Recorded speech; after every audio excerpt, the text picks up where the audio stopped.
Hi guys, Rick again. Thought I'd do another update video. We're in June now, so coldest part of New Zealand. Right here we've got our lychee in full flower.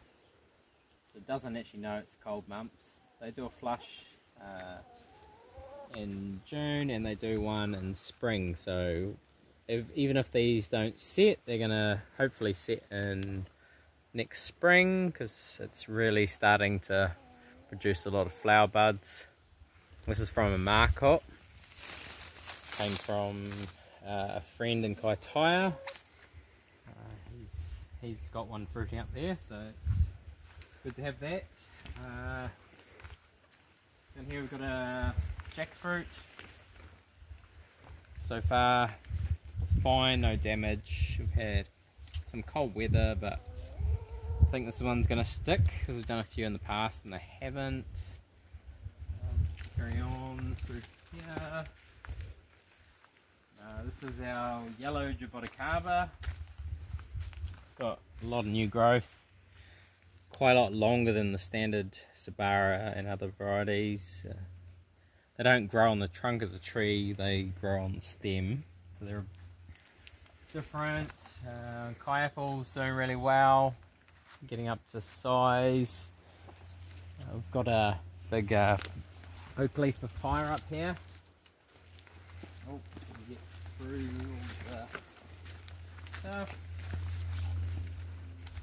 Oak leaf papaya, I don't know if you can see up there, but there is quite a bit of fruit, but out of reach, so we're gonna prune that back.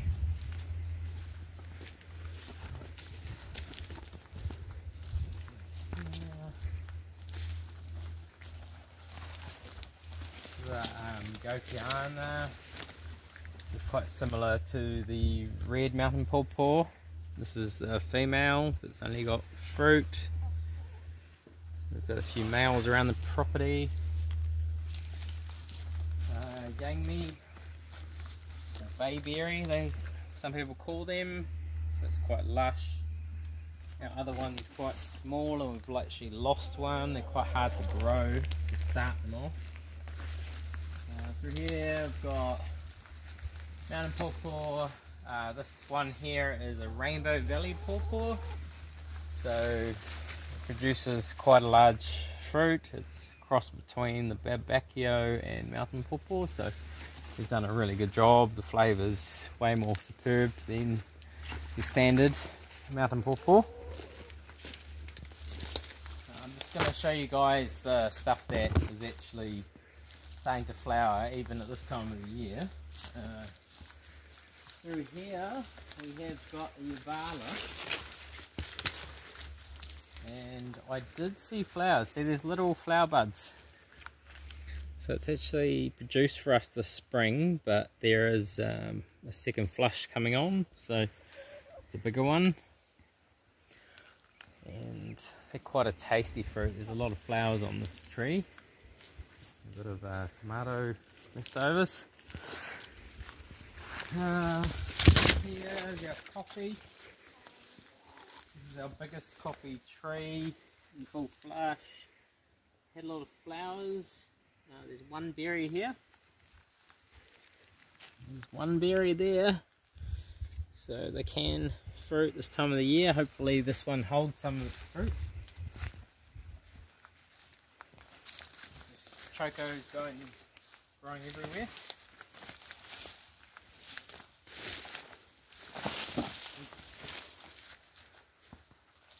I'm going to make our way down the other side of the property where the food forest is.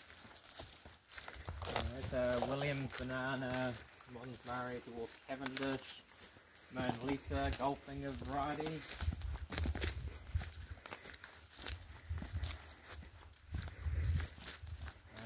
This is a Guavayu, no flowers yet.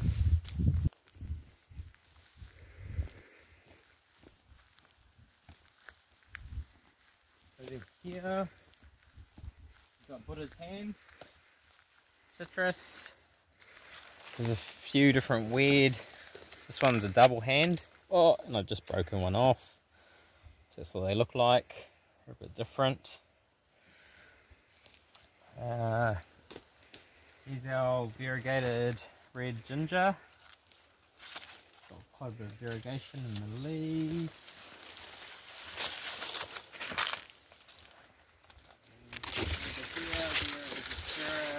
Black Suriname cherry, which has got a few flowers around the place. Now the interesting part of this tree is I did an air layer which fruited last year, but I don't want to cut it off because it's the only one that kind of fruited. But you can see down in here is an air layer, and this one flowers and fruits quite a bit. We've just lost the flower just there by looks, but maybe too cold to set flowers. There's no bees around at the moment. Yuzu citrus. Took one of those. They look a bit ugly, but they're apparently a really delicious citrus.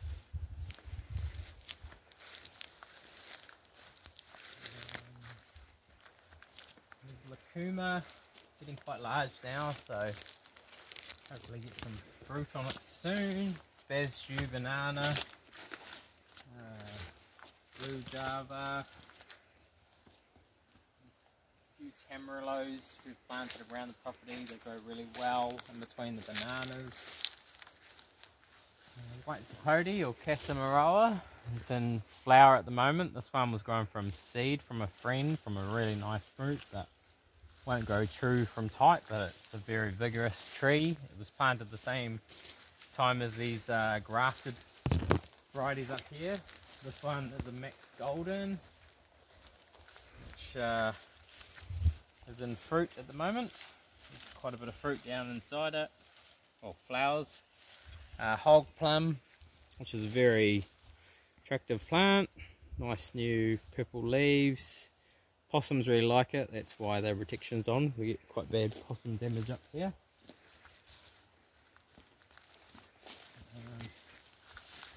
This one is the large leaf Sabara.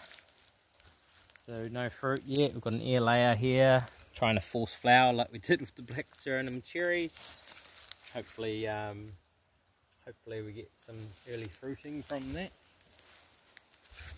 And there's one I've pruned. I've been told if you prune them, they fruit earlier. We do have a blue Jaboticaba up the top of this hill, which was a grafted, and that actually has flower buds at the moment, but I kind of walk straight past it, so we're going to carry on through the jungle. There's a small yellow Jaboticaba that we've just planted in the ground. Cape gooseberry coming up. This one here is a Governor's Plum. And there's another one over here.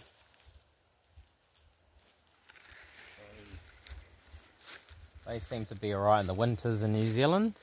Behind it is an arrowroot that we use for chop and drop, which is in the calla lily family. Calla lily family, yeah. And this is a bay sweetie mandarin, very rare. No, not really. Over here though we have a rangi paw lime, which is a little bit more rare. It produces orange fruit, but tastes like a lime, but makes a really delicious drink. It's really good. There is a lot of different varieties of bananas around us, like Israel Cavendish, Bonanza, High Noon, and quite a few different varieties that you can't really tell yet about the fruit. And this is your standard lime.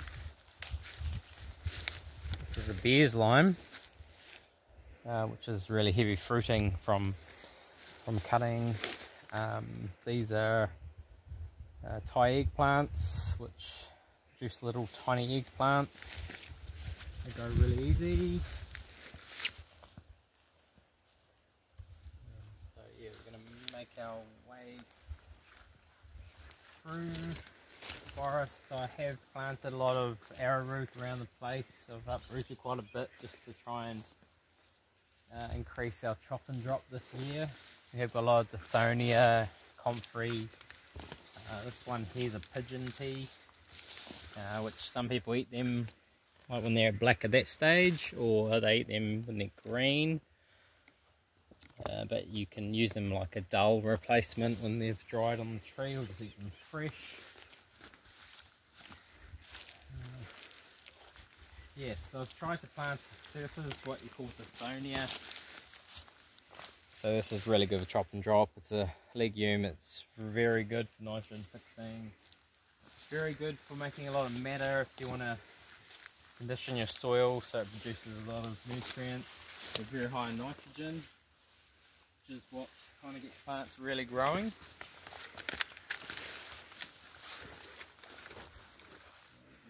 So we're going to head back up the property.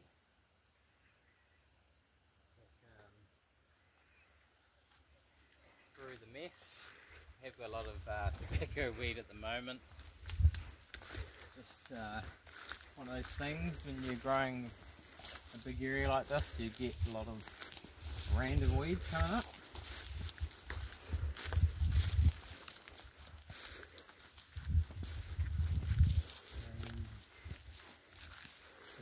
This is a reticulata, so bollocks heart. In other words, it's like a pink cherimoya, but more like one of the wild ones you get overseas.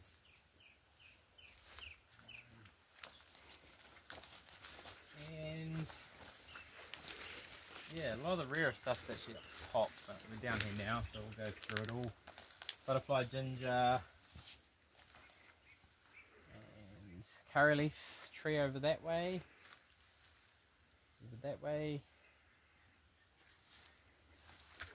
Curry leaf tree coming up. Coffee. Big plant. And bananas around this little area. There's a red dactyl in the middle, so not getting a huge amount of light, but hopefully it grows okay. It's quite well protected, and they definitely struggle with the winter, colder climate, so that seems to be doing okay. This is our avocado, Hass avocado, which is absolutely loaded. So it was a really good idea to plant some standardized fruit trees at the same time, because you definitely get a lot more production in a short time. But we have planted this Mexicola Grand, which is the one that the skin's edible, whether the weed like it or not. Another Jaboticaba, another Sabara, Jaboticaba. Oh, there goes this way, I think.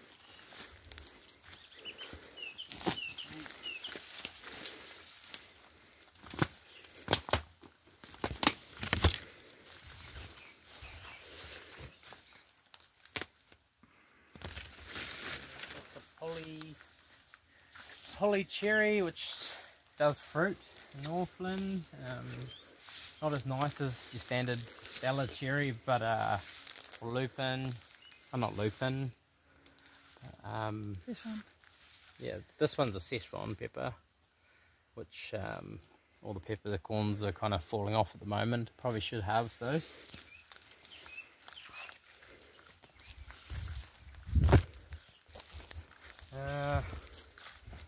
Some pineapples.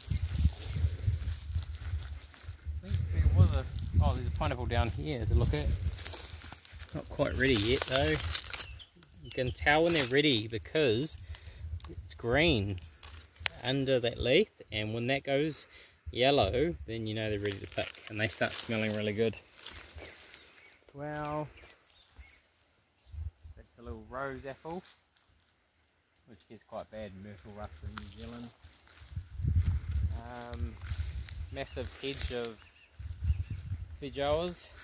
We planted from seed, but they produced quite a lot of food this year. I've grown a lot of peach trees, and I've been trying to work on a hybrid, and me and the kids have finally found one that produces a really large peach and doesn't get disease or anything, detritus or any kind of thing that seems to wipe out your peaches. It's a bit of a later fruiting variety, so hopefully we can mass produce that and get it out to friends and family. Here's a little longin, which doesn't like the cold, but it does have a bit of new growth here, so hopefully it survives because it's trying to grow. Yakons, got them all around the place. Heaps of pears and plums and peaches and all that, and figs and whatnot, but miss all those. This one here is a ginberry or Fanta berry, also known as orange berry. It's part of the citrus family, but produces a little pink fruit that's quite tasty. There is one over here that we don't think it's going to survive, but this one here is star apple, and it looks terrible, so very terrible, so it'll be interesting to see if that survives. These little cherimoyas, there's an atamoya there we've grafted, that seems to be doing really well. We'll show you guys some other rare stuff. Hopefully get that blue jaboticaba. But this one here is the black sapote. Every year so far it's kind of died back in the winter, but this year it's actually holding its leaves, and they're going a little bit black here and there, but it actually looks like it's going to survive. We've got about 4 around the property planted in the ground. Another one down here. This one here is a beach cherry, or Cedar Bay cherry. Comes from Australia. It's another Australian native. It does get myrtle rust, I've heard, so we'll see. Ponderosa lemons. So that's still a baby. That gets a lot bigger. It's dwarfed. Caviar plums will go over to this budding blue jaboticaba graft, which is very small, but I'm very excited to see budding happening. I'll just spread this so you can see it. So if you look down here, there is buds starting to form on the trunk above the graft, so it looks like we're going to get some blue jaboticabas very shortly. Not a very big plant, but it's grown next to a massive tithonia, so I think it's going to do pretty well. Mexican cream, guavas and whatnot.